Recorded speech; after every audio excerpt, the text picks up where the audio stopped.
Viernes de la octava de Pascua. Lectura del Santo Evangelio según San Juan.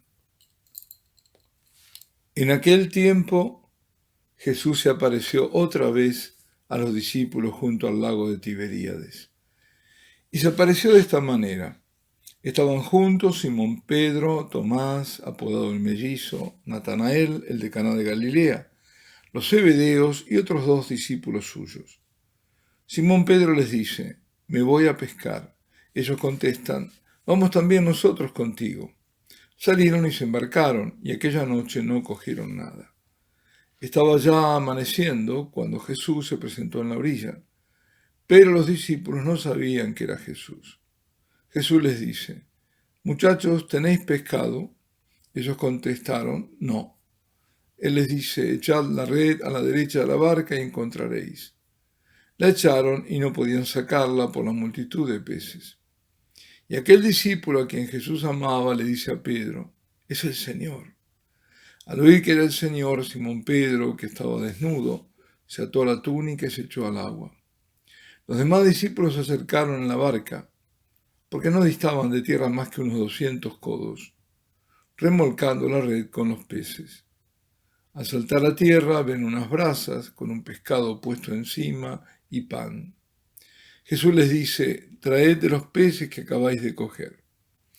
Simón Pedro subió a la barca y arrastró hasta la orilla la red repleta de peces grandes, 153. Y aunque eran tantos, no se rompió la red. Jesús les dice: «Vamos a almorzar». Ninguno de los discípulos se atrevió a preguntarle quién era, porque sabían bien que era el Señor.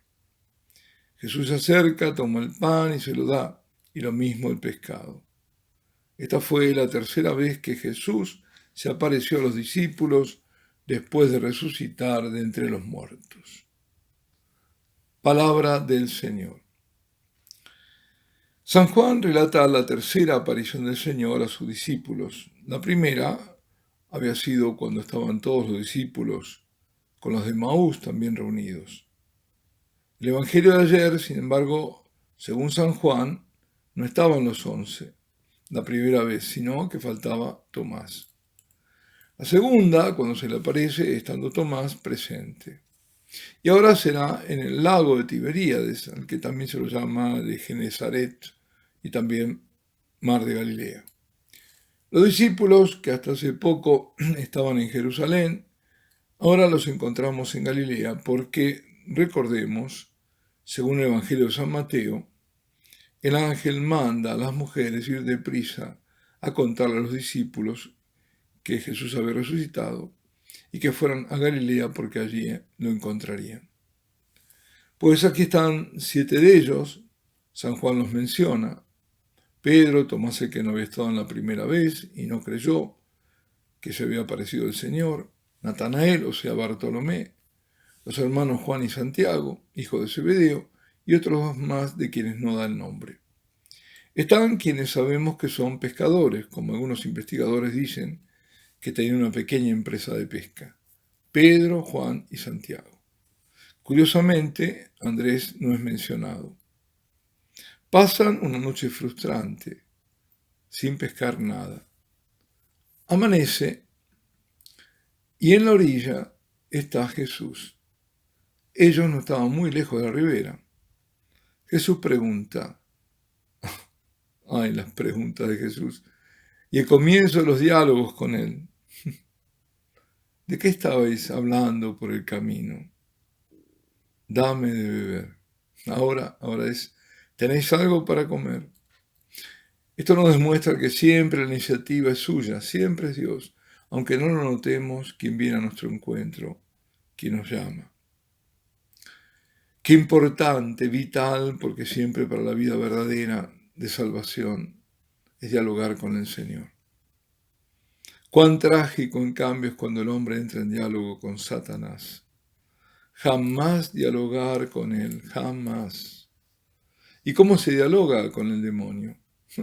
Cuando se sigue sus insinuaciones, cuando se lo deja entrar con sus tentaciones y no se lo rechaza desde el principio enérgicamente, cuando se deja que la serpiente hipnotice antes de inocular el veneno, cuando se entretienen las personas con juegos, vistas, que son nocivas para el alma. De entrada hay que rechazarlo, si no, él sabe muy bien cómo hacer camino en alguien, cómo seducirlo y cómo engañarlo. Y después es tarde, se vuelve muy arduo desalojarlo. Pero vuelvo al diálogo de vida y no de muerte. A este pequeño diálogo que inicia Jesús con una pregunta, cuando él conocía muy bien la respuesta. Muchachos, ¿tenéis pescado? No. Echad la red a la derecha de la barca. La echaron y la red se llenó de peces. De inmediato, por el signo, a Juan se le abrieron los ojos del entendimiento y supo que era el Señor. Un poco como los de Maús lo habían reconocido al partir el pan. Aquí, al obedecer a su palabra y por ello encontrar lo que había sido imposible de hallar, era el mismo que cuando por primera vez los llamó y estaban oficiando de pescadores, les había prometido hacerles pescadores de hombres. Allí estaba la figura de la promesa. Esos peces que no es posible encontrar, las almas perdidas. Sabe el Señor dónde están. Solo basta hacer lo que Él les diga. Como dice la Virgen. Hacer lo que Él os diga. ¿No eran acaso de esas las palabras de la Santísima Virgen en Caná que anticipó el milagro? Hacer lo que el Señor nos dice. Esta es la llave de ingreso a todo lo que luego sigue de bueno. Ellos echaron la red y estallaba de peces. 153 exactos. Tradicionalmente se ha interpretado la barca como la iglesia, la red, símbolo de unidad, Pedro como la máxima autoridad en la iglesia, la jerarquía, los peces como los elegidos. Y pareciera que solemnemente San Juan proclamase que eran 153. Es un número preciso. No dijo 150 o unos 150, sino 153. ¿Por qué ese número? Bueno, eso fue motivo de cavilaciones de muchos se lo preguntaron también. Entre ellos los santos Jerónimo, Agustín y tantos otros. Una explicación posible, porque es conjetural, es que hijos de Dios, así aparece 7 veces. En hebreo, hijo de Dios es Beni Ha Elohim. Si se hace la suma de las letras hebreas, y de acuerdo al valor de cada una que cada una tiene, recordemos que los antiguos, los romanos, los hebreos, los judíos, los griegos, los números representaban por letras. Así, por ejemplo, dice la M1000 para los romanos, pues los griegos tenían otras letras y otros valores. Pues esa suma de Beni Ha Elohim, letra por letra, da exactamente 153.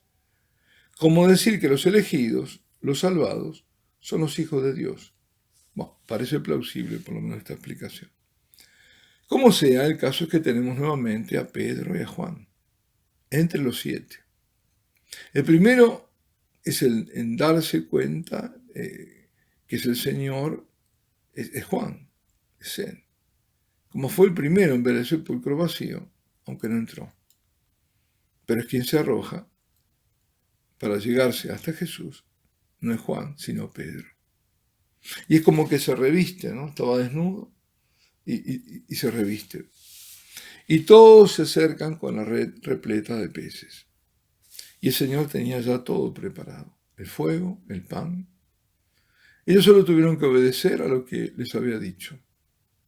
Entonces los invita a comer. Santo Tomás de Aquino opinaba que en esa comida, como en la del cenáculo y en la de Maús, debería verse la que había anunciado en la última cena cuando dijo: os digo que no volveré a comer la Pascua hasta que se cumpla en el reino de Dios. Y no beberé desde ahora el fruto de la vid hasta que venga el reino de Dios. Así está en Lucas 22. Y el otro pasaje también en San Lucas, como el anterior, en el que dice: y yo preparo para vosotros el reino como me lo preparó mi Padre a mí. En todo caso, se trataría de una prefiguración del banquete del reino, con sus apóstoles y los elegidos. Banquete que llaman escatológico. Y el Señor, después de haberse aparecido a los suyos, como escribe San Pablo en su primera carta a los cristianos de Corinto, el Señor se apareció a Cefas, o sea, Pedro, y más tarde a los 12, ahí está San Pablo contando a Matías, que reemplazó a Judas. Después apareció a más de 500 hermanos juntos, la mayoría de los cuales vive todavía, otros han muerto. Después se apareció a Santiago, más tarde a todos los apóstoles. Por último, como un aborto, se me apareció también a mí. Eso está en primera carta a los Corintios, en el capítulo 15. Bueno, después de estas apariciones, a los 40 días de su resurrección, asciende al cielo. 10 días después, luego de rezar durante 9 días, y aquí está la madre de todas las novenas que hacemos, el Señor mandó rezar para que viniera el Espíritu Santo, rezaron 9 días y al 10º envió el Espíritu Santo. Enviado del Padre por el Hijo, o enviado del Padre y del Hijo, así lo decimos en el credo niceno-constantinopolitano, el Espíritu Santo que procede del Padre y del Hijo. En la primera lectura seguimos con Pedro y Juan, Hechos de los Apóstoles, después del milagro del paralítico, ¿lo recordáis? Milagro hecho por el nombre de Jesús. Y están los dos hablando en el templo, anunciándoles el Evangelio, cuando se les presentan sacerdotes, el jefe de la guardia del templo, y saduceos que están indignados. ¿Pero qué es esto de hablar de ese Jesús que resucitó de los muertos? Esto es una locura. Y presos fueron hasta el siguiente día. Sin embargo, la predicación había encendido corazones. Habían echado las redes y 5.000 hombres, 5.000 almas, creyeron a los apóstoles.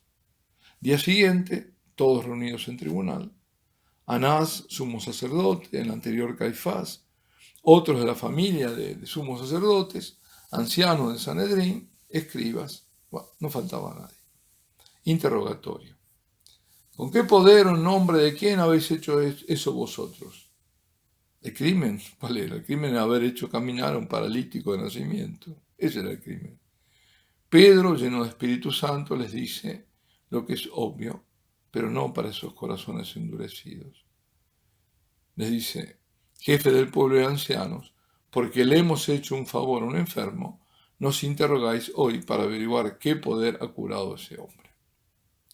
Y confiesa, no niega, que fue por el nombre de Jesucristo el Nazareno que ese hombre está sano.